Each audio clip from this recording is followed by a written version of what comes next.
Hello there, my name is Rodrigue, community developer on Crusader Kings III, and welcome to our August video update, during which we discuss the development of the game.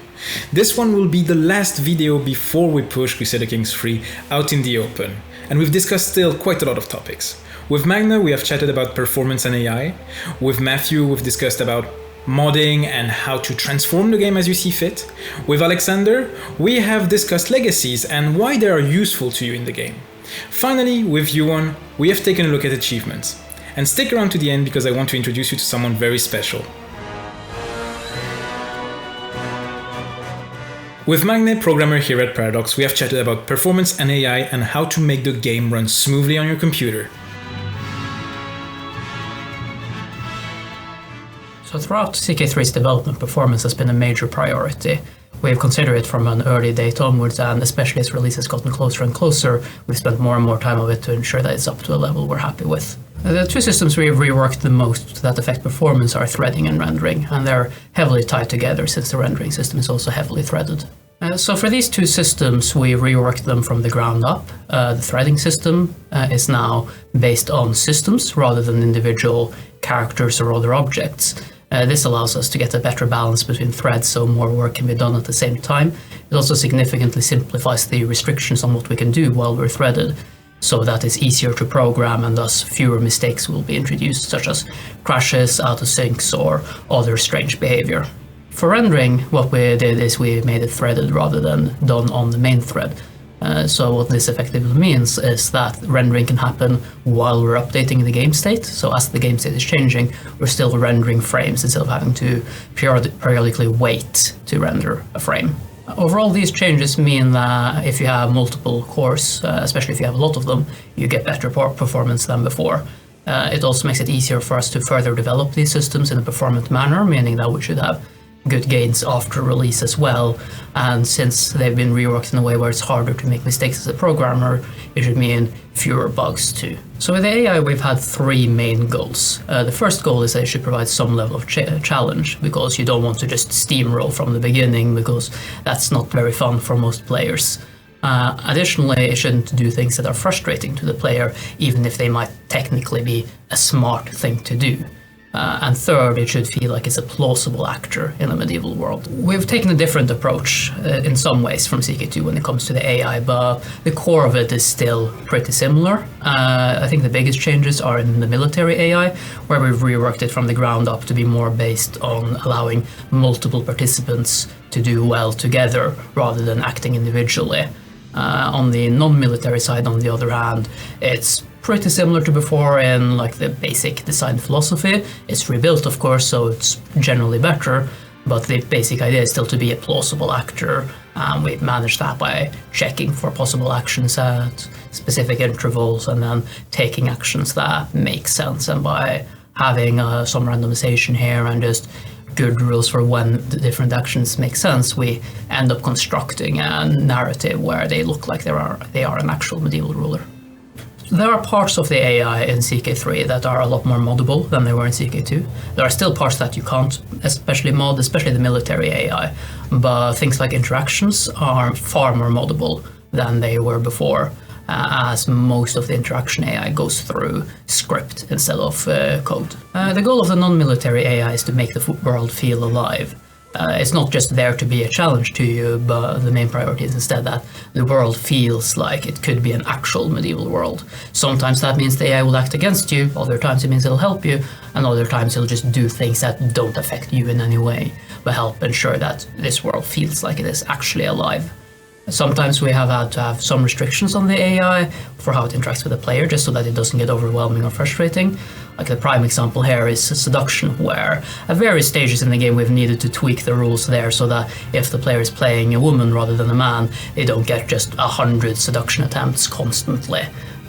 Because while that might be sadly quite realistic in some ways, it's not an experience you want in the game, or in reality. The military AI in CK3 has been restructured to be more focused on working together when there's multiple participants on one side in the war. Instead of each individual character having their own AI and sending their own troops based on a variety of factors, they're all pooled together, and one coordinator on each side of the war will handle all of the AI participants.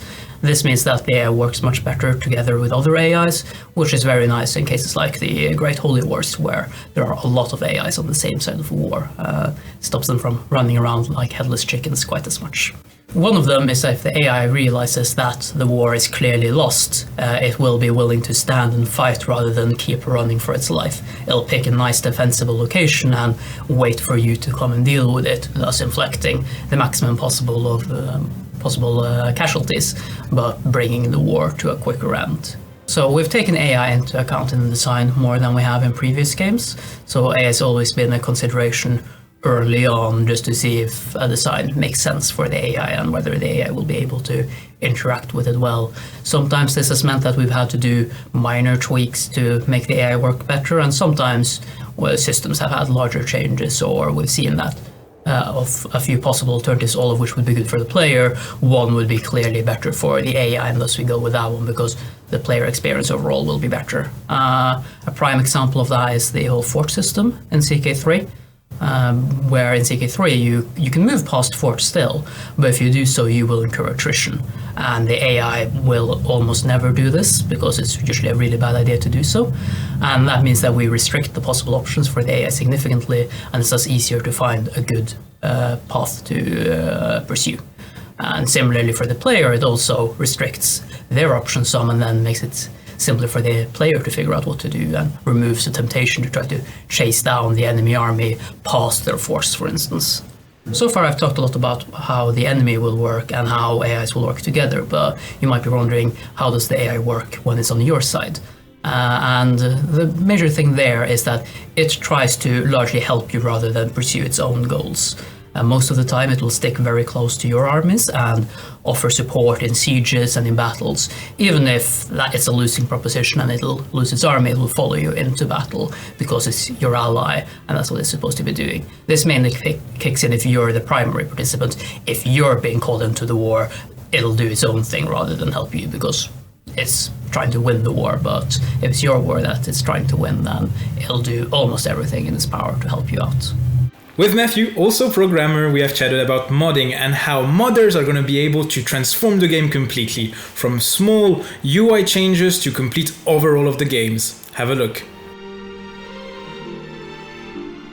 The team and I wanted to focus a lot on mods as it's very close to our hearts. A lot of us got started at Paradox due to working with mods. I, for example, started working on modding on Crusader Kings II, and that's got me initially started at Paradox as a content designer before I then moved into being a programmer. So it's a great opportunity for us to be able to give back to the community and help drive forwards the modding of our games.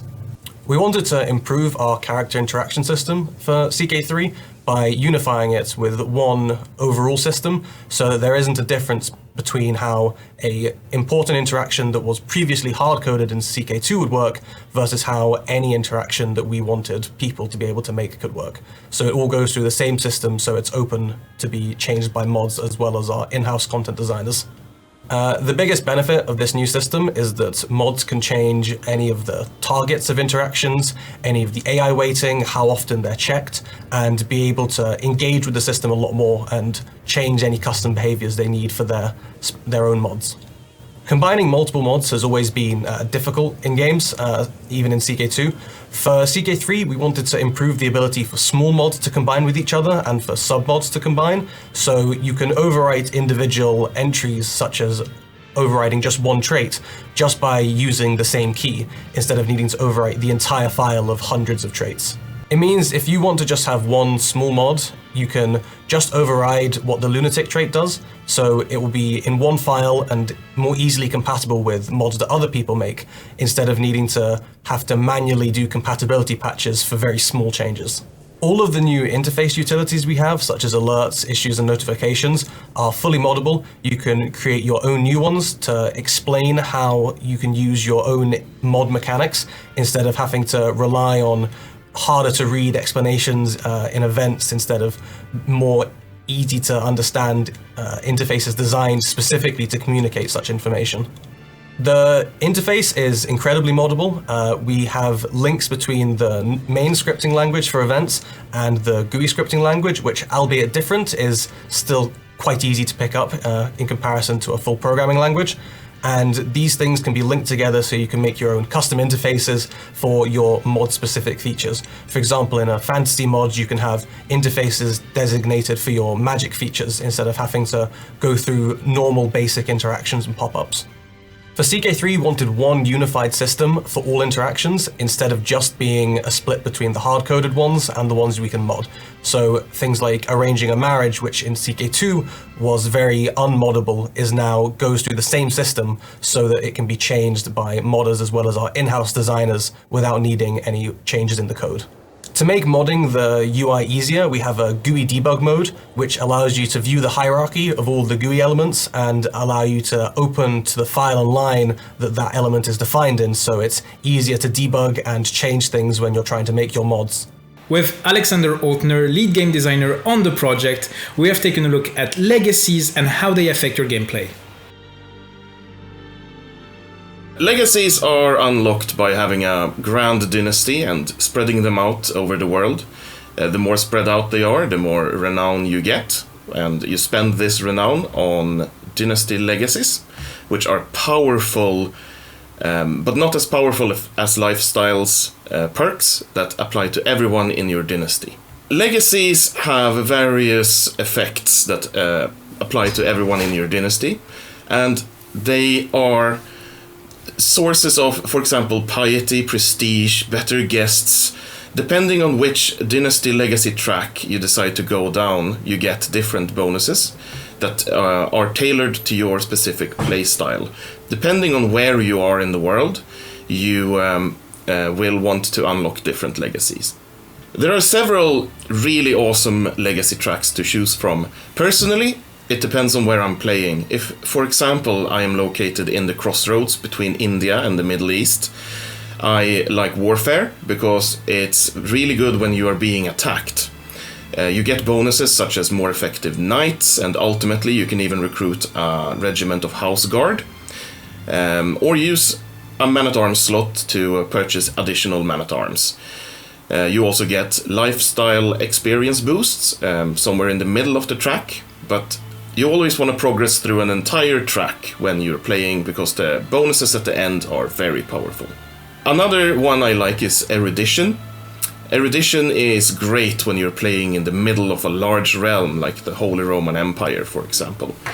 It starts up by giving you bonuses to attracting guests, and guests are vital to expanding within such a big realm. You then proceed to get more piety, and ultimately you get a bonus that makes all of your counselors more effective, which is a fantastic bonus. And finally, with Yuan, content designer here at Paradox, we have chatted about achievements and the grand challenges you're gonna face when playing CK3. The process for coming up with achievements on CK3 is an extremely simple process. It's a collaborative effort by most of the team. We have a large document that people can file suggestions into, and then the game director picks from amongst those. The biggest challenge when designing achievements for CK3 is unquestionably the puns. CK3 is a large team, they're a very punny team, and they have a lot of jokes that they want to make. I am not a very punny person, and implementing almost there for almost RPAD nearly killed me. Other than that, it can be a little tricky to convert the more esoteric suggestions into workable script. Usually if something's going to take an age to get right, we'd prefer to adjust the achievement a little bit rather than try and cram the specific wording into the game in a workable format. If it's too weird to describe in script, then it's going to be too weird for players to understand in play, and we'd prefer achievements to be fun and clear. Not necessarily easy, mind you, but they should always be understandable. You should always know what you need to do. So inarguably my favorite achievement would be Give a Dog a Bone. This is a reference to the House de Canossa family motto, which is a 1,000-year-old pun which the entire content design team was pranked by during development. It is a bit embarrassing, but I'm very glad that it got memorialized. My second favorite achievement would have to be An Unfortunate Accident, which is the achievement you get when you inherit a title from someone you murder. The image for it is just two hands doing air quotes, and it's such a simple joke, but I kind of love it. And finally, my third favorite achievement, definitely worth an honorable mention, would have to be a perfect circle. This is the achievement for getting the maximum amount of feasible inbreeding on a single character. We do have a former biologist working at the company. We checked it through her. We had to get code to extend some functionality a little bit. It's a whole thing, or it was a whole thing. It's absolutely abhorrent, but it's a very CK achievement. And that was it for the month of August. On behalf of the Crusader Kings III team, we sincerely hope that you will enjoy the game, and we are looking forward to your feedback. If you want to know more about Crusader Kings III, just click on the links below to check their dev diaries. And if you want to pre-order Crusader Kings III, just go on crusaderkings.com. And finally, I want to say goodbye to you, because I am transitioning roles within Paradox, and I will leave my position to Troy, who will now introduce himself. Troy, take it away. Howdy y'all, my name is Troy Pruitt, and I'm the current community manager for Imperator, and I will be the future community manager for Crusader Kings III once Rod transitions to his new role here at Paradox. Look forward to seeing y'all, and hope y'all come back now, you hear?